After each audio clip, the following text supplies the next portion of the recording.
Eating grilled corn, a man stumbled upon a business idea. He noticed his son wincing and tearing up from the spicy sauce on the corn, but still devouring it with delight. That's when inspiration hit him. What if chips could be spicy too? So the whole family bought up tons of chili sauces and began experimenting day and night. But their first few batches weren't great. Hot, like elote hot? Good hot? No,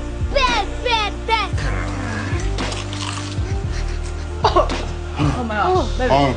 While most factories turned to chemicals to manufacture chili extracts with extra kick, Richard insisted on using real, natural ingredients, blended with authentic Mexican flavor. To mix the spices evenly, he even repurposed a hamster wheel as a mixer. The family scoured the city, sampling all kinds of peppers. Eventually, they found the perfect fiery, addictive flavor. Ow, Burns good or burns bad? it burns good.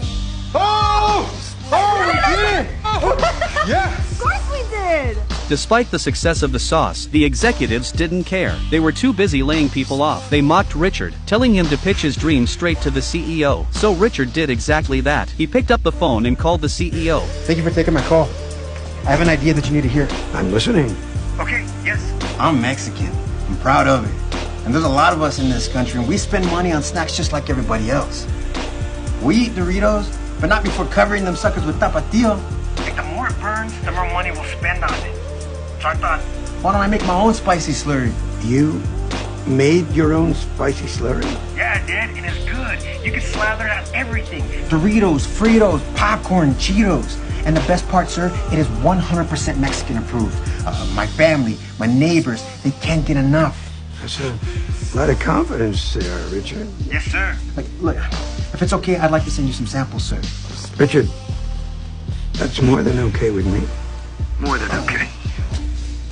Thank you, sir.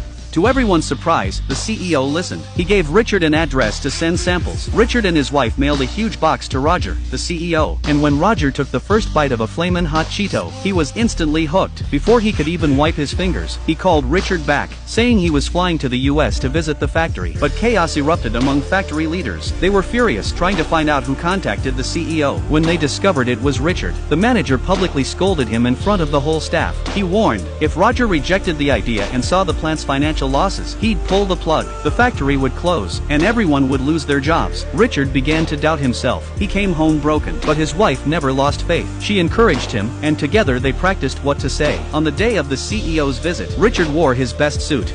I am so proud of you, and I'll always regret not being the man that made you the man you are today. Always. Ahora, chingatelos. You're good. The moment Roger's car pulled up, fate began to shift. He asked Richard to present the new product, but reading from the script felt wrong. So Richard spoke from the heart. He held up a Flamin Hot Cheeto and explained the story behind the flavor. When the executives asked about projected market share, he didn't know the term, so he stretched his arms, mimicking how long the chip aisle was at the supermarket. This much market share. They laughed at him, but then Richard broke it down. People like him, people from the bottom, loved spicy snacks. Roger stood up and copied Richard's gesture. He was sold. The company moved forward with production, but the product flopped at launch. It sat untouched on store shelves. The manager wanted to shut it down. Crushed, Richard felt like a failure. He was ready to give up. Becky couldn't bear to see him quit. Embarrassment's ever stopped you before? Ask questions. You wore my ass out with them. Look here, the person I met 10 years ago wouldn't blink. He'd find a way, any way to get it done. I don't want to look you up in 20 years from now, just to find out you're still down here on the bottom. Step up. That night, Richard couldn't sleep. Talking to his family, he realized no one had advertised the product. Seeing him upset, his son handed over all his saved-up allowance, telling Richard to use it for marketing. Suddenly, Richard had a plan. He called up his old friends from the neighborhood, former gang members. They launched a street-level promotion campaign. Richard returned to the factory to rally the workers' support. Some tried to stop him, but Becky shut them down. Everyone knew the product was good. It just needed exposure. So Richard loaded all the unsold Flamin' Hot Cheetos onto trucks. His crew gave them away for free on street corners. His family cleared out store shelves to create buzz. People noticed. Richard used the opportunity to pitch the spicy snack to anyone who'd listen. Soon, the whole city was hooked. The first quarter sales report reached Roger's desk. He was stunned. When he asked how much the factory had invested, he was shocked to learn not a single penny, because Richard was just a janitor. That changed everything. Roger placed a 5 million unit order. The factory, once on the brink of collapse, sprang back to life. Production lines fired up. Laid-off workers were called back overnight. They worked non-stop to fill the order. 6 months later, the factory was thriving again. Becky smiled warmly and formally reintroduced herself to Richard. Now looking at the new plant manager in Bakersfield. Oh, yeah! Man, they should have made your damn president, brother. You're not wrong.